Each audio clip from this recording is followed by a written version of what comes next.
This is one of the first One Piece pictures I drew. Brothers and sisters, it is Buggy the Clown who makes his return in this chapter. Remember to follow me on Facebook, Twitter, and Instagram for more. One Piece Chapter 98, Dark Clouds. Well, hello, my brothers and sisters of the Nerd Nation. I, as always and usual, am Jim, here to bring you another review on the epic and classic timeless tale of One Piece. Our last chapter left us, it was really more or less, it was the Zoro chapter. Zoro obtaining two new swords and running into the Mystery Woman again, who looks bears a striking resemblance to Kuina, his childhood friend that has passed away, as far as we know. So the chapter ended up, though, with it being, Luffy had gone to look at the gallows, and the chapter really wound up ending with us seeing a peek at Iron Mace Alvida. She looks quite different, though. So without further ado, we'll dive into the next one. This chapter picks up with basically Sanji. He's in the market, and he sees Usopp walking by him, and he goes and he's looking at this giant fish, and it's this elephant blue fin, I think it was called, and I'll put it in the description, or the whatever that's called, the caption that I'll have running across here once this is edited. But this fish is gigantic, and he's like, "Do you want me to cut it up for you?" And he's like, "No, I'll take it whole." And so that there's kind of some interaction in the marketplace. Everything, though, is sort of kind of tying into this central area in the town, in Rogue's Town, where Luffy, he goes and he sees the scaffold that Gold Roger was executed on. So he goes and he winds up climbing up this scaffold and going and looking at the off at the, it's I don't know, 3 stories, 4 stories in the air, and he kind of looks and he's like, "Oh, this is what he saw before he died," and he's all excited. So one of the policemen tells him, an assistant inspector or inspector of the policeman, says, "You get down from there, that's illegal, you can't get up there, that's government property, and or property of the world government." And as he goes and says that, all of a sudden you kind of see this flash of like a mace, and this woman just pummels knocks down the officer and says, "Leave him alone," So she goes and starts calling up to him and saying, "Oh, don't you remember me? It's been a long time since we've seen each other, since I've seen you," And Luffy's like, "What? Who the hell are you?" Right? And then in the next page it shows and it reveals a picture of her, and it's Alvida, it's Iron Mace Alvida, but about 400 pounds lighter. So it looks like she's certainly been on some Slim Fast or some Jenny Craig or some Weight Watcher or something. I mean, maybe she talked to Jared. She's on the Subway diet. I don't know.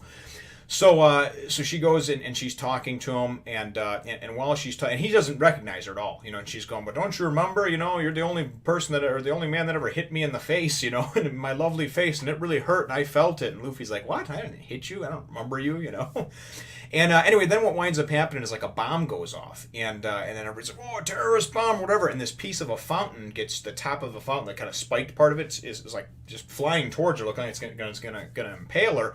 And then it kind of in one side panel, fell swoop, where you see her from the side, this thing just is like, and just kind of slips past her, bounces off of her, doesn't hit her. And everybody's like, "Whoa, geez, that was coming right for her, and it didn't hit her, it completely missed her," right? So then we go and we see somebody in the crowd that looks like Buggy, and he's got a hood over him. He's looking like like a Jedi, or like maybe like a little pedophile peeping Tom type fella. You can just sort of see his face and his little clown nose out from underneath it. So that they're here together, and this kind of all connects from those cover stories that we that I did a review on as well. So what winds up happening is basically Luffy still doesn't recognize her, and she basically says, she's like, "Listen, I'm Lady Alvida, and she says what, and then she explains herself right away. So it in fact was not Subway, it was not Jared, it was not a lot of cardio or anything like that. She hasn't really been watching her diet. She basically she ate a devil fruit, and she ate the slip fruit, and the slip fruit I guess makes it to where your skin is perfect and impervious to harm. Nothing can harm your skin. Now I don't know why it transformed her from the big kind of giant pig that she was into this thin busty beauty, because now she's wearing like this little crop top type deal that looks like a bra more than a shirt, and and she's looking quite lovely.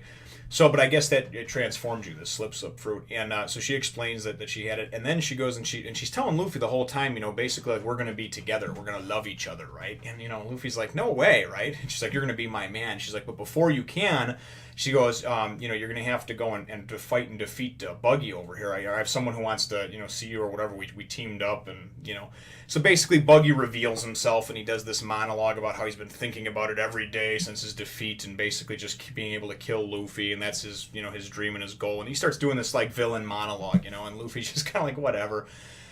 When this happens, though, he winds up getting blindsided at the top of the platform. He gets blindsided by Cabaji. Cabaji, grabs him and is able to get him and pin him down, and Luffy's just kind of like, oh damn. And then while this is all going on, too, the police are starting to be, are starting to kind of come into play and starting to surround the place. Word winds up getting back to headquarters, to Navy headquarters. So we do see that this Captain Smoker, I wasn't sure in the last chapter, although I did see that it was a Marine outpost and everything else. When they talked about this Captain Smoker being so bad, I thought maybe he was like a pirate captain that had come and taken over the naval base, the Marines, and defeated the Marines at that town. I wasn't quite sure, or that he was actually an officer. So we wind up seeing somebody come in, and they're basically like, sir, there's a problem in the square, there's somebody in the gallows and this and that, messing with the messing with everything by the gallows, and basically lets him know that the shit's breaking out, okay? So we've got some well-known wanted people over there. So we don't really see Captain Smoker at first or whatever, and then when we do eventually see him revealed, he just looks kind of cool. He's got like 2 cigars in his mouth, and he goes to put on his jacket and everything, and he's looking all stoic, and he's, it's introduced as White Chase Smoker. So basically, he goes and shouts out some orders and says, "Okay, listen, I want Team 1, or Unit 1 down by the port, obviously to block off their access from leaving. I want Unit 2 to go and surround the area. All other remaining personnel, officers, what have you, make sure that they're within firing distance of the square, right? Because shit's about to go down."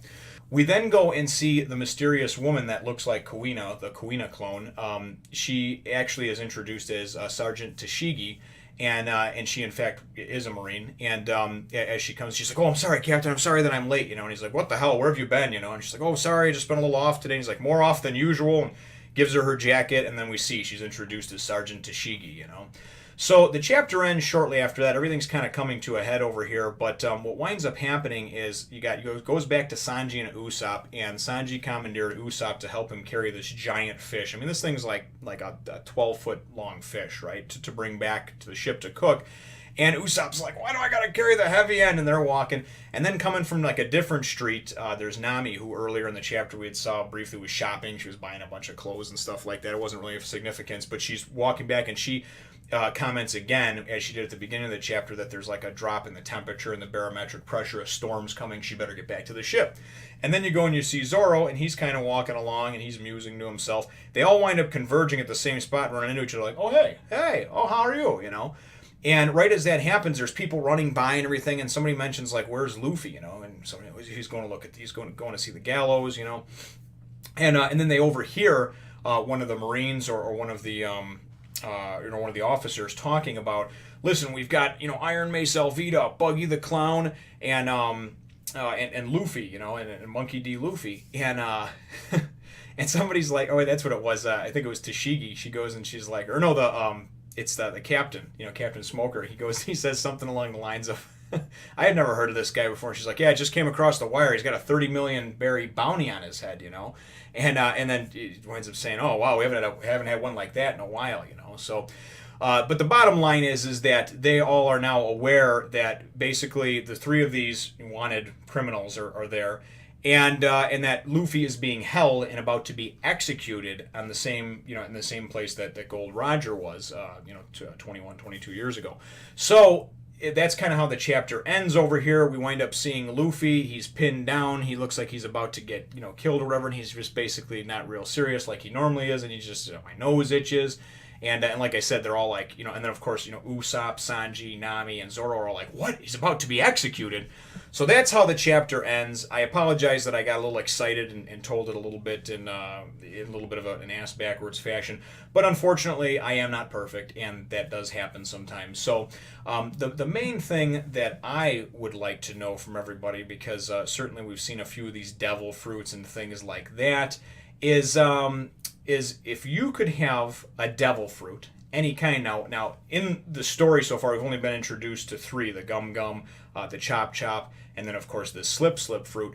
But if you were to have a devil fruit, whether it exists in this world or not, it's something made up, what would your power be that you would obtain from it? You know, would it be the invisible fruit? I would like that one, the invisible fruit. You know, just what would your power be if you had a devil fruit? So leave your answers in the comments down below. Feel free to hit the thumbs up, the like button if you think I deserve it, and then subscribe if you haven't done so already. We'll look forward to catching you in the next one, Nation.